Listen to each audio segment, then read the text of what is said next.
Ya, tidak sabar.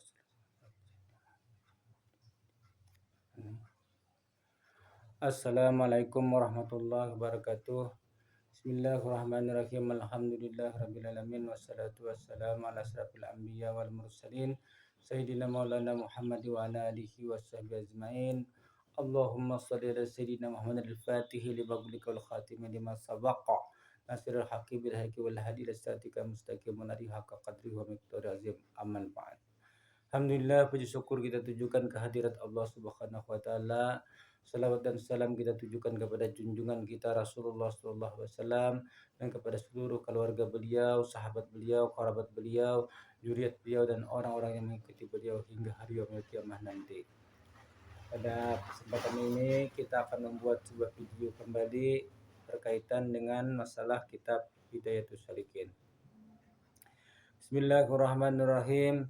Ini pasal yang menyatakan adab daripada orang yang alim. Nah, jadi orang alim itu dituntut juga mereka untuk memiliki adab. Nanti bukan orang alim itu bebas melakukan apa-apa saja sekehendak hati mereka.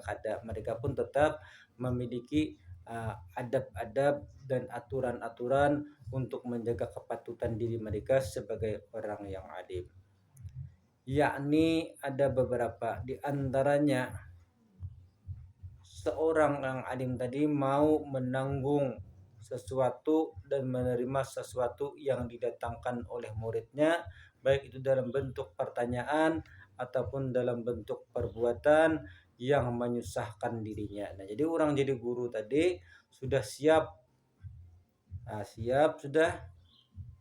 untuk menerima bermacam-macam hal, baik itu pertanyaan ataupun pekerjaan, kadang-kadang menyusahkan lawan diri kita. Nah, jadi artinya siap untuk mengabdi kepada murid. Nah, jadi guru tadi adalah seorang pengabdi kepada seorang murid, melayani murid, artinya sampai muridnya itu buju-buju benar-benar paham, benar-benar menjadi orang yang berilmu. Nah, siap tuh apa aja pertanyaan murid dijawab, apa aja perbuatan-perbuatan yang diminta oleh murid siap melayani sampai kepada pekerjaan yang menyusahkan dirinya sendiri. Nah, itu orang alim.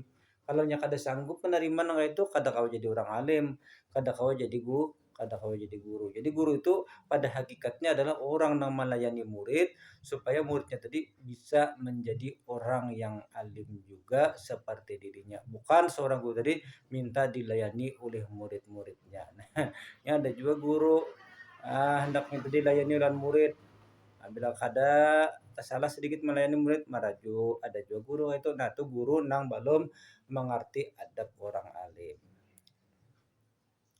Kemudian guru tadi memiliki sifat sabar. Sabar guru tadi mendidik murid-muridnya. Ada muridnya yang ada pendapatan, ada muridnya yang pembabal, ada muridnya yang macam-macam bentuk murid-murid tadi. Maka seorang guru itu memiliki sifat sabar. Kada boleh ia marah-marah kepada muridnya, kada boleh ia sampai membentak-bentak kepada muridnya, kada boleh ya apalagi sampai mencaci-caci lawan muridnya. Seyogyanya seorang guru tadi hendaklah ia bersifat dengan sifat hilm, yaitu sifat yang tiada mudah marah. Nah, jadi sifatnya itu kada boleh mudah marah. Kalau orang tuh sedikit marah tuh kada kawa jadi guru, kada kawa jadi orang alim. Cocok jadi preman aja. Kalau sedikit marah tuh cocok jadi preman. Kalau jadi guru kada cocok. Karena guru tadi harus berisian sifat yang tidak mudah marah. Itu sifat seorang guru. Dan guru tadi siap meninggalkan sifat-sifat sombong. Nah, kada boleh juga sombong, merasa paling alim, merasa paling benar. Kemudian kita memadahkan ilmu orang tak salah, memadahkan orang tuh kada bujur. Nah, itu kada kawa juga tuh karena orang takabur. Kada kawa juga jadi guru, kada kawa jadi orang nang membimbing orang lain.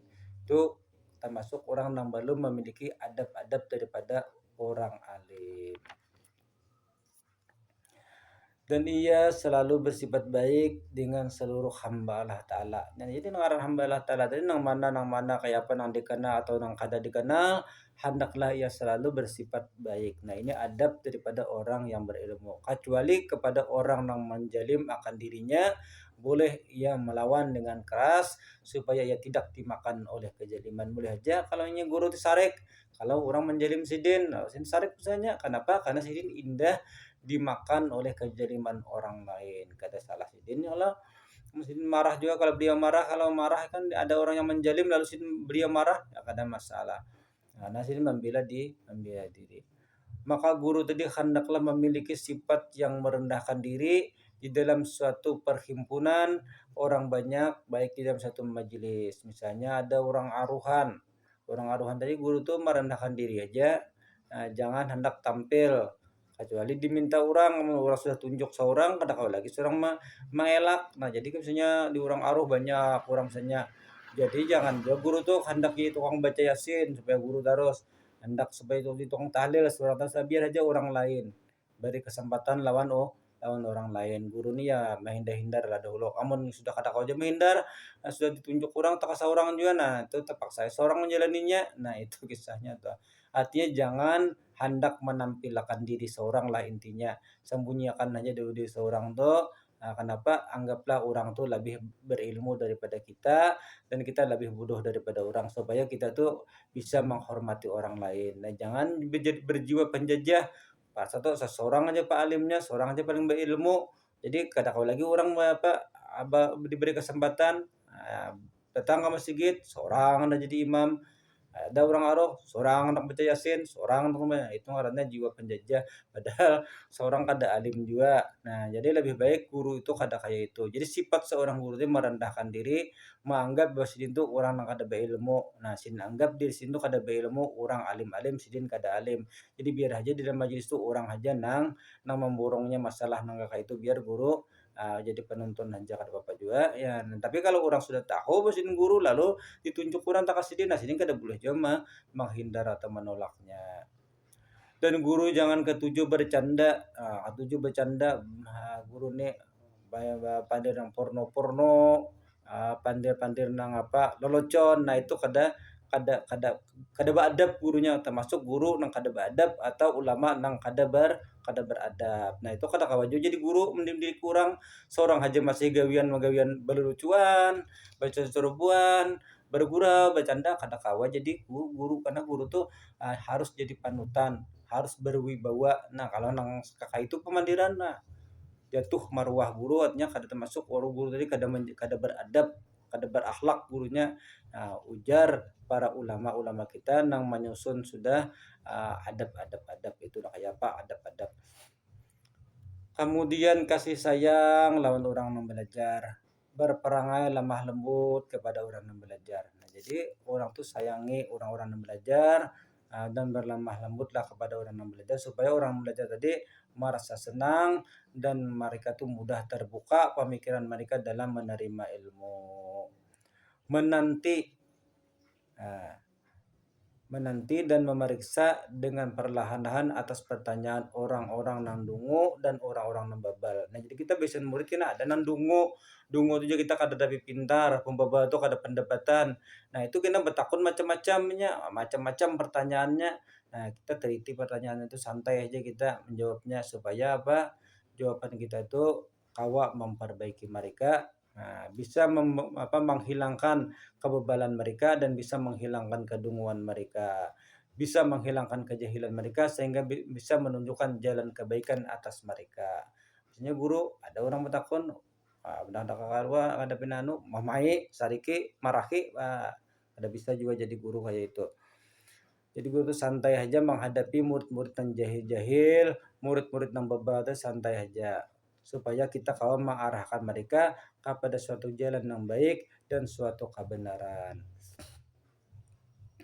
Dan sifat guru juga jangan mudah marah. Kemudian seorang guru juga tidak boleh malu mengatakan ia tidak tahu apabila ditanya orang. Nah, ada orang bertakun misalnya kita kada tahu, jangan supan kita bepada kada tahu, jangan supan kita bilang bahwa kita tidak mengetahui apa yang ditanya orang itu. Katakan saja dengan sejujurnya aku belum menemukan pengetahuan tentang masalah ini. Jadi jangan malu mengatakan kalau kita belum ketemu ilmu yang ditanyakan orang tadi, belum tahu. Atau ada orang menanyakan sesuatu pertanyaan, yang pertanyaan itu masih masih tuh masih ragu, belum jahir lagi permasalahan itu, atau artinya kita belum menemukan kitab-kitab yang bisa kita jadikan rujukan dalam menjawab permasalahan itu. Kada usah malu, kita berpadah aja atau bilang saja kepada orang itu bahwasanya kita belum mengetahui apa yang ditanyakan orang itu. Sabda Nabi Muhammad sallallahu alaihi wasallam, "Inna rajulan sa'alan Nabiyya sallallahu alaihi wasallam ayul biladi asarru faqala la adri hatta as'ala Jibril.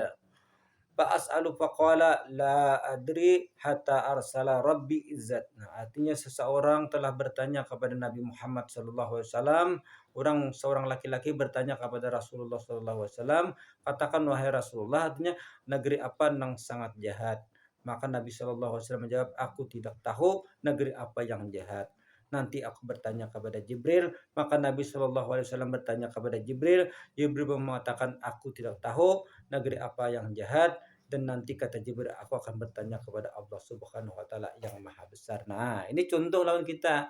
Contoh lawan kita bahwasanya Nabi Shallallahu alaihi wasallam itu beradab, bahwa ketika ditanya orang beliau belum tahu jawabannya itu karena apa? Jibril belum memberitahu. Beliau bertanya kepada Jibril. Jibril pun kada tahu karena Allah taala belum memberitahu kepada beliau, sehingga beliau katakan dengan kata yang sejujurnya bahwa mereka belum bisa menjawabnya. Jangan kita mengada-ada jawabannya atau membuat-buat jawaban sendiri yang akhirnya menyalahi daripada hal yang sebenarnya.